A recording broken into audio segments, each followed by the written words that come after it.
Hey guys, Lindsay coming from the studio answering some frequently asked questions about microblading. So what is the difference between a follow-up appointment and your color boost? So a follow-up appointment is only one time after your initial microblading appointment, and then color boosts are from there on out.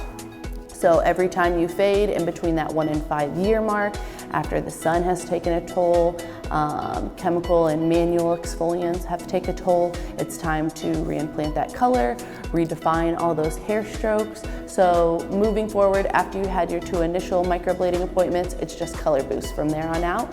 If you have any other questions or want to consider micro shading moving forward, you can always give us a call here at the studio or DM us your questions and pictures on Instagram. Thanks. Have a great day.